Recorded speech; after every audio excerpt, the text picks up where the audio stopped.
ಯಾಕೆ ನಾವು ಗುರುಗಳನ್ನು ಅವಾಯ್ಡ್ ಮಾಡ್ತೀವಿ? ಯೂಶಲಿ ಕೆಲವರಿಗೆ ಗುರುಗಳೇ ಬೇಡ, ಅವರಿಂದ ಏನು ಕಲಿಯೋದು? ಗುರು ಕಾನ್ಸೆಪ್ಟೇ ಕೆಲವ್ರ ಲೈಫಲ್ಲಿ ಇರೋದೇ ಇಲ್ಲ. ನಾನು ಬಹಳ ಚಿಕ್ಕವಳಿಂದ ಗಮನಿಸ್ತಾ ಇದ್ದೀನಿ, ಗುರು ಕಾನ್ಸೆಪ್ಟೇ ಇಲ್ಲ, ಹಾಗೇ ಜೀವನ ಮಾಡಿರ್ತಾರೆ. ಗುರುಗಳ ಅವಶ್ಯಕತೆ ಇಲ್ಲ ಅಂತ ಅಂದ್ಕೊಂಡಿರ್ತಾರೆ. ಗುರುಗಳು ಯಾಕೆ ಬೇಕು? ಅವ್ರಿಗೆ ಬೇಕು ಅನ್ನೋ ಅವಶ್ಯಕತೆನೇ ಬಿದ್ದಿರಲ್ಲ. Why they are preventing it ಅಂತ ನನಗೆ. ಏನು ಅವ್ರನ್ನ ಗುರು ಬೇಡ ಅನ್ನೋ ಹಾಗೆ ಏನು ಮಾಡಿದೆ? ಅಂಥದ್ದು ಏನು ಅವ್ರಿಗೆ ಸಿಕ್ಕಿದೆ ಅಂತ ನೋಡೋಣ. ಹೀಗೆ ನೋಡಿದಾಗ ಪ್ರಥಮವಾಗಿ ನಾವು ಮಾಡಬೇಕಾಗಿರೋದು ಸೆಲ್ಫ್ ಇಂಟ್ರಾಸ್ಪೆಕ್ಷನ್. ಆತ್ಮ ಸಂಶೋಧನೆಯಲ್ಲಿ ಇದು ಒಂದು ದೊಡ್ಡ ಆತ್ಮ ಸಂಶೋಧನೆ, ಆಳವಾದ ಆತ್ಮ ಸಂಶೋಧನೆ. ನನಗೆ ಗುರು ಯಾಕೆ ಬೇಡ ಅಂತ ನಾವೇ ಪ್ರಶ್ನೆ ಕೇಳ್ಕೊಂಡು ಶುರು ಮಾಡಬೇಕು. ಹಾಗೆ ಶುರು ಮಾಡಿದಾಗ ನಮಗೆ ಗೊತ್ತಾಗುತ್ತೆ, we involve more and more in ego. ಯಾರಾದರೂ ಹೇಳಿದ್ರೆ ನಿನ್ಗೆ ಅಹಂಕಾರ, ಅದಕ್ಕೆ ನೀನು ಗುರು ಬೇಡ ಅಂತ ಹೇಳಿದ್ರೆ ನಾವು ನಂಬಲ್ಲ, ನಾವು ಒಪ್ಪಲ್ಲ ಅದನ್ನ. ಆದರೆ ನಾವು ಗಮನಿಸಕ್ಕೆ ಶುರು ಮಾಡಿದ್ರೆ ಗೊತ್ತಾಗುತ್ತೆ, ತುಂಬ ಜಾಸ್ತಿ ನಾವು ಅಹಂಕಾರದ ಜೊತೆಗೆ we get busy with that ego more. ಆವಾಗ ನಾವು ತುಂಬ ಆಳವಾಗಿ ಅದ್ರ ಜೊತೆಗೆ ಹೋಗೋಕ್ಕೆ ಶುರು ಮಾಡ್ತೀವಿ. ಅದು ನಮಗೆ ಗೊತ್ತಾಗುತ್ತೆ. ಗುರುಗಳಿಗೆ, ಯಾವ ಗುರುಗಳಿಗೂ ಏನೂ ಪರವಾಗಿಲ್ಲ. ಯಾಕೆ ಅಂದರೆ ಅವ್ರಿಗೇನು ಬಾದರೇಷನ್ ಇಲ್ಲ. ನೀವು ಹೋಗದೇ ಇದ್ರೆ ಅವ್ರಿಗೇನಿಲ್ಲ ಗುರುಗಳಿಗೆ. ಯಾಕೆಂದ್ರೆ ನಾವು ಮನಸ್ಸಿನಲ್ಲಿ ಯಾವಾಗ ಸಿಕ್ಕಾಕೊಂಡ್ಬಿಟ್ಟಿರ್ತೀವೋ, ಅಹಂಕಾರದಲ್ಲಿ ಸಿಕ್ಕಾಕೊಂಡ್ಬಿಟ್ಟಿರ್ತೀವೋ, ಆಗ ಗುರುಗಳು beyond your reach, beyond your grasp. ನಿನಗೆ ಅವ್ರಿಗೆ ಸಂಬಂಧಿಸೋದೇ ಇರೋಲ್ಲ. ನಾವು ಅಜ್ಞಾನದಲ್ಲಿದ್ದಾಗ ಗುರುಗಳಿಗೂ ನಮಗೂ ಸಂಬಂಧನೇ ಇರಲ್ವಲ್ಲ. ಅದೇ ಗುರುಗಳ ಪ್ರಶ್ನೆನೇ ಬರಲ್ಲ, ಗುರುಗಳಿಗೆ ನಮ್ಮ ಪ್ರಶ್ನೆನೇ ಬರಲ್ಲ ಅಜ್ಞಾನದಲ್ಲಿ ಇರೋರಿಗೆ. ಆ ರೀತಿ ಗುರುಗಳು ಬಹಳ ಬೇರೆ ಡೈಮೆನ್ಷನಲ್ಲೇ ಇರ್ತಾರೆ. ಅದರಿಂದ ಲಾಸ್ ಆಗೋದು ಗುರು ಬೇಡ ಅಂದವರಿಗೆ, ಅಥವಾ ಗುರುನ ಅವಾಯ್ಡ್ ಮಾಡಿದವರಿಗೆ. ಗುರುನೇ ಜೀವನದಲ್ಲಿ ಬಂದಿಲ್ಲದೆ ಇದ್ರೆ ಯಾವತ್ತೋ ಒಂದಿನ ಬಂದ್ಬಿಡ್ಬಹುದು. ಗುರುನೂ ಸಿಕ್ಕಿ ಜೀವನದಲ್ಲಿ ಆಮೇಲೆ ಅಹಂಕಾರದ ಮಾತು ಕೇಳ್ಕೊಂಡು ತಪ್ಪಿಸ್ಕೊಳ್ತಾ ಇದ್ರೆ ಗುರುವಿನ ಹತ್ರ ಹೋಗೋದಕ್ಕೆ, ಅಥವಾ ಗುರು ಜೊತೆ ಮಾತಾಡೋದಕ್ಕೆ, ಅಥವಾ ಒಂದು ಗುರುಗೂ ಇನ್ನೊಂದು ಗುರುಗೂ ಬದಲಾಯಿಸ್ಕೊಂಡು ಕಾಲ ಕಳೀತಾ ಇದ್ರೆ ಇವ್ರಿಗೆ ಯಾವತ್ತೂ ಬಿಡುಗಡೆನೇ ಇಲ್ಲ. ಯಾಕೆ ಹೀಗಾಗತ್ತೆ ಅಂದ್ರೆ, ಇವರು ಪ್ರಶ್ನೆ ತಾವೇ ಕೇಳ್ಕೊಂಡಿದ್ರೆ, ಅಹಂಕಾರದ ಜೊತೆಗೆ ಒಂದು ಫೈಟ್ ನಡೆದಿದ್ರೆ, ಹೌದಲ್ಲ ನನ್ನ ಅಹಂಕಾರ ನನ್ನನ್ನು ಬಿಡ್ತಾ ಇಲ್ವಲ್ಲ ಅಂತ ಒಂದು ಆತ್ಮ ಸಂಶೋಧನೆಯಲ್ಲಿ ವಾರ್ ನಡೆದಿದ್ರೆ, ನನಗೂ ನನ್ನ ಅಹಂಕಾರಕ್ಕೂ ವಾರ್ ನಡೆದಿದ್ರೆ, ಬೇಕಾದಷ್ಟು ಪ್ರಶ್ನೆಗಳು ಬರುತ್ತೆ ಗುರುವಿನ ಬಗ್ಗೆ, ಗುರು ಶಿಷ್ಯರ ಬಗ್ಗೆ, ಆ ಪರಂಪರೆಯ ಬಗ್ಗೆ ಪ್ರಶ್ನೆ ಬರಬಹುದು. ಹೋಗಿ ಸೀದಾ ಗುರು ಕಾಲ ಹತ್ರ ಬಿದ್ದು ಕೇಳ್ತೀವಿ, ಉತ್ತರಗಳನ್ನ ಪಡ್ಕೊಳ್ತೀವಿ. ಇಲ್ಲಿ ಶಾರ್ಟೇಜ್ ಆಫ್ ಕ್ವೆಶ್ಚನ್, ಪ್ರಶ್ನೆನೇ ಹೇಳಲ್ಲ.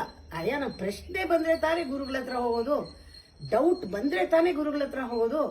ನಂಗೇನೂ ಜೀವನದಲ್ಲಿ ಡೌಟ್ ಇಲ್ಲ, ನಂಗೆಲ್ಲ ಗೊತ್ತು ಅನ್ನೋ ಒಂದು ಐಡಿಯಾ ಬಂದಿರುತ್ತೆ, ಫಾಲ್ಸ್ ಐಡಿಯಾ. ಅಹಂಕಾರದಲ್ಲಿ ಆ ಫಾಲ್ಸ್ ಐಡಿಯಾ, ಅದಕ್ಕೆ ಹೋಗಲ್ಲ. ಕೆಲವರು ಹೋಗ್ತಾ ಇದ್ದವರು ನಿಲ್ಲಿಸ್ಬಿಡ್ತಾರೆ. ಯಾಕೆ ಅಂದ್ರೆ ಅವ್ರಿಗೆ ಗುರುನ ಎದುರಿಸೋದು ಬೇಕಿಲ್ಲ. ಯಾಕೆ ಅಂದ್ರೆ ಅವರು ಪ್ರಶ್ನೆ ಉತ್ತರಕ್ಕೆ ಟೈಮ್ ಇಲ್ಲ. ಯಾಕೆ ಅಂದ್ರೆ they are in their own pleasure, or they are in their own pain. ಅವ್ರ ನೋವಲ್ಲಿ ಮುಳುಗಿರ್ತಾರೆ. ನಮಗೆ ಸಾಕಾಗಿದೆ, ಎಲ್ಲಿ ಹೋಗೋದು ಗುರುಗಳ ಹತ್ರ? ಯಾವ ಗುರುಗಳು ನಮ್ಗೆ ಏನು ಮಾಡಿಬಿಡ್ತಾರೆ, ಏನು ಸಿಕ್ಬಿಡುತ್ತೆ, ಯಾವ ಆಶ್ರಮಕ್ಕೆ ಹೋಗಿ ಏನು ಸಿಕ್ತು ನಮ್ಗೆ ಇಷ್ಟು ದಿವಸ? ಏನೂ ಸಿಕ್ಕಲ್ಲ. They are totally involved in the pressure and pain. ಈ pleasure and pain is nothing but big ego. Big ego, pain is ego. ಕಾರಣ 1000 ಹೇಳ್ಬೋದು, ತಾಪತ್ರಯ, that is ego, because of ಈಗೋ.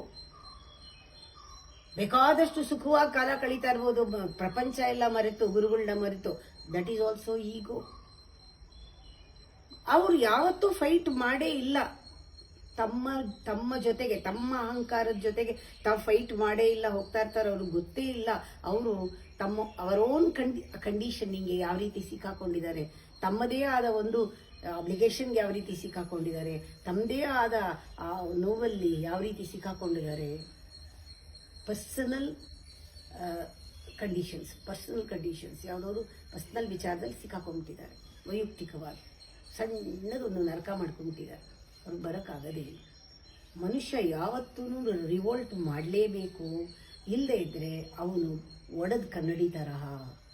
ಅವ್ನು ನೋಡೋದು ಒಡೆದ ಕನ್ನಡಿ ಹೇಗೆ ಕಾಣುತ್ತೆ, ಚೂರು ಕಾಣುತ್ತೆ, ಡಿಸ್ಟಾರ್ಟೆಡ್ ಇಮೇಜ್ ಕಾಣುತ್ತೆ, ನ್ಯಾರೋಡ್ ಇಮೇಜ್ ಕಾಣುತ್ತೆ. ಆ ಥರ ಅವ್ನು ಪರಿಪೂರ್ಣವಾಗಿ ನೋಡೋಕ್ಕಾಗೋದೇ ಇಲ್ಲ. ಅಹಂಕಾರ ಎಲ್ಲಿವರೆಗೂ ಇತ್ತೋ ನಾವು ಪರಿಪೂರ್ಣವಾಗಿ ನೋಡೋಕ್ಕಾಗಲ್ಲ, ನೋಡೋಕ್ಕೆ ಬಿಡಲ್ಲ. ಅದು ದಾರಿಗೆ ಅಡ್ಡ. ಅದು ಒಂದು ಹಗ್ಗ ದಾರಿಗೆ ಅಡ್ಡ ಬಿದ್ದಿದ್ರೆ ಆ ಥರ ಎಲ್ಲದಕ್ಕೂ ತಡವಿಸ್ಕೊಂಡು ಎಲ್ಲದಕ್ಕೂ ಮುಗ್ ತುರ್ಸ್ಕೊಂಡು ಬರುತ್ತೆ. ಅದು ಯಾರ ಜೊತೆನೂ ಸರಿಯಾಗಿರಕ್ಕೆ ಬಿಡಲ್ಲ ಅದು. ಆ ರೀತಿ ಯಾವಾಗ ಈ ಅಹಂಕಾರ ಇಲ್ಲದೆ ಇರೋ ಪ್ರಪಂಚನ ಜ್ಞಾಪಿಸ್ಕೊಳ್ಳೋದೇ ಮೆಡಿಟೇಷನ್.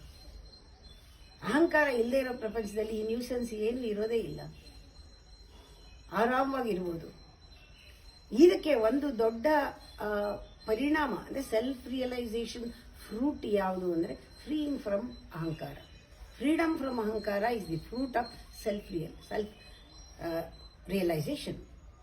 ಈ ಫ್ರೂಟು ಇದು ಸಿಗಬೇಕಾದ್ರೆ, ಆ ಬಿಡುಗಡೆ, ಅಹಂಕಾರದಿಂದ ಸುಳ್ಳಿನಿಂದ ಬಿಡುಗಡೆ ನಮಗೆ ಸಿಗಬೇಕಾದ್ರೆ ಒಂದು ರ್ಯಾಡಿಕಲ್ ರೆವಲ್ಯೂಷನ್ ಆಗಬೇಕು. ಬೇಸಿಕಲ್ ಫಂಡಮೆಂಟಲ್ ರೆವಲ್ಯೂಷನ್ ಆಗಬೇಕು. ಅದು ಸೈಕಲಾಜಿಕಲ್ ರೆವಲ್ಯೂಷನ್. ಹೊರಗಡೆಯಿಂದ ಏನೂ ಬದಲಾಯಿಸಕ್ಕಾಗಲ್ಲ.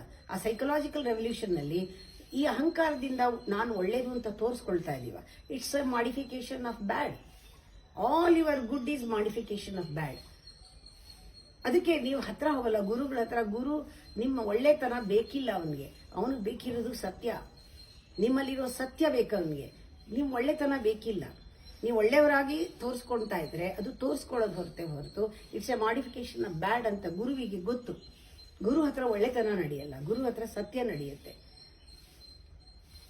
ಅದರಿಂದ ನಾವು ನೋಡಬೇಕು ಈ ನಮ್ಮ ಗುರುವಿನ ಬಗ್ಗೆ ಇರೋದೊಂದು ಐಡಿಯಾನ, ಸತ್ಯನ.